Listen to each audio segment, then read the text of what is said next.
আছে নায়ক শহীদ হোসেনকে। নায়ক শহীদ হোসেন।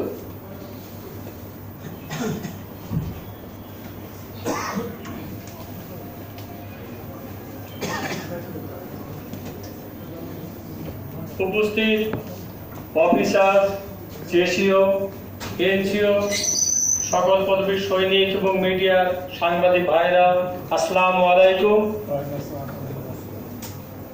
আজ আমাদের অধিনায়কের যে সামারি কোর্ট আমরা একত্রিত হয়েছি। আপনারা জানেন এর আগে আমরা বহুত আন্দোলন করছি, কিন্তু এইভাবে আমরা আমাদের বিষয়টা আমাদের যে বিভিন্ন ক্যাটাগরিতে আমরা আজ চাকরিচ্যুত হয়েছি, কিন্তু আমরা আমাদের বিষয়টা নিয়ে কোনো সময় কথা বলতে পারিনি। তাই আমরা একত্রিত হয়েছি। আমরা জানি যে আজ আমাদের ডিপার্টমেন্টে 2009 সালে যে পরিকল্পিত হত্যাকাণ্ড আজ মিডিয়ার সামনে এবং দেশের সামনে এটা উন্মোচিত হয়েছে, কিন্তু আমাদের ন্যায্য অধিকার আমরা ফিরে পাচ্ছি না। এই জন্য আমাদের দেখেন সেই সময় আমাদের ব্যাটালিয়ন প্রত্যেকটা ইউনিট পরিচালনা করার জন্য, সেক্টর পরিচালনা করার জন্য এবং হেডকোয়ার্টার পরিচালনা করার জন্য মেধাবী এবং দক্ষ এনজিও এবং সৈনিকদেরকে ব্যাটালিয়ন হেডকোয়ার্টার, সেক্টর হেডকোয়ার্টার এবং বিডিআর হেডকোয়ার্টারে সংযুক্ত রাখা হয়। এবং ওই সময় যে সময় পিলখানা হত্যাকাণ্ড সংঘটিত হয়, ওই সময় যত লোক হাজির ছিল সবাই মেধাবী এবং দক্ষ লোক। তাদের কিভাবে ফ্যাসিস্ট সরকার বাড়ি বানিয়েছে আপনারা জানেন। আমি আমার জায়গা থেকে আমি ছিলাম সে সময় 30 রাইফেল ব্যাটালিয়ন। সেখান থেকে আমাকে যখন আমার ঢাকা থেকে কাগজ সিগনেচার হয়ে আসে, তখন আমার অধিনায়ক সাহেব যিনি আমাদের এই কাগজ কলম কমপ্লিট করে গেছে চলে যায়। যাওয়ার পরে যখন ভারপ্রাপ্ত একজন সিও সাহেব ছিল মেজর শফিকুর রহমান স্যার আমাকে ডেকে নিয়ে বলে, শহীদ তোমার নাম তো এখানে থাকার কথা ছিল না, তবে তুমি যেহেতু বাড়ি যাচ্ছ তো তোমার একটা আমি প্রত্যয়ন পত্র দিয়ে যাই। তোমার এই প্রত্যয়ন পত্রটা হয়তো বাড়ি যেয়ে কোনো কাজে লাগবে। সেই সময় এই আমার প্রত্যয়ন পত্রটা আমি 17/11/2011 সালে আমি বাড়ি আসি এবং আমার এই 17/11 এই একটা প্রত্যয়ন পত্র আমার দেন। প্রত্যয়ন পত্রে আমার এতগুলো সুনাম, আমি যদি খারাপ লোক হতাম, আমি যদি দোষী লোক হতাম, তাহলে আমার এই সুনামগুলো এই কাগজে লিখে দিত না। এখানে লেখা আছে আমার নাম নাম্বার 124 নায়ক মোহাম্মদ শহীদুল ইসলাম।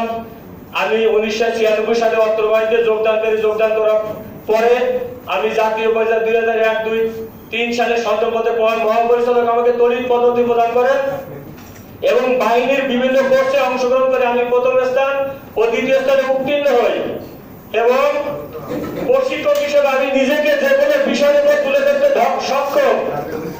আমার স্বভাব চরিত্র ভালো, আমার সর্বাঙ্গীন মঙ্গল কামনা করে এই প্রত্যয়নপত্রটা দেয়। আমি যদি দোষী হই তাহলে আমার কেন এই সারে আমার এই প্রত্যয়নপত্র দেবে? আজ আমরা যত লোক এখানে উপস্থিত আছি, আমরা সবাই নিম্নবিত্ত ও মধ্যবিত্ত পরিবার থেকে উঠে এসেছি। আমরা প্রত্যেকটা পরিবারের সম্ভবত সবাই সংসারের বড় সন্তান, বেশিরভাগই আমরা সংসারের বড় সন্তান। আমরা সংসারের হাল ধরার জন্য আজকে এই সৈনিক ডিপার্টমেন্টে চাকরিতে যোগদান করি এবং আমাদের এমন একটা পর্যায়ে আমাদেরকে চাকরিচ্যুত করা হয়।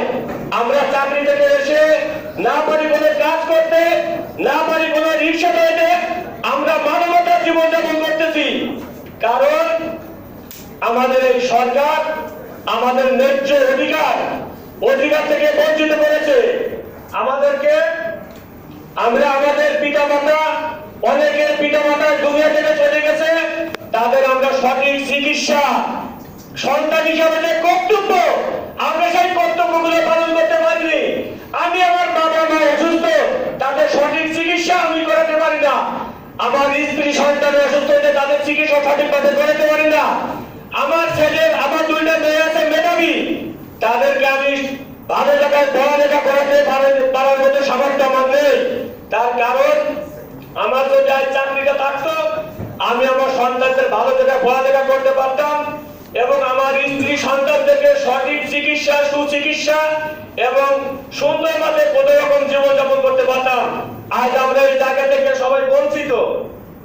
আমরা মাননীয় প্রধান উপদেষ্টা মহোদয়ের নিকট আমরা অনুরোধ করব যাতে আমাদের সিও ছামালি কোর্টের যত চাকরিচ্যুত সদস্য আছে সবাইকে যাতে আমাদের ক্ষতিপূরণ সহ চাকরিতে পুনর্বহাল করা হয় এবং সেই সাথে আমাদের মাননীয় স্বরাষ্ট্র উপদেষ্টা, আইন উপদেষ্টা সবাইকে দৃষ্টি আকর্ষণ করব আমাদের বিষয়টি যেন বিশেষভাবে বিবেচনা করা হয়।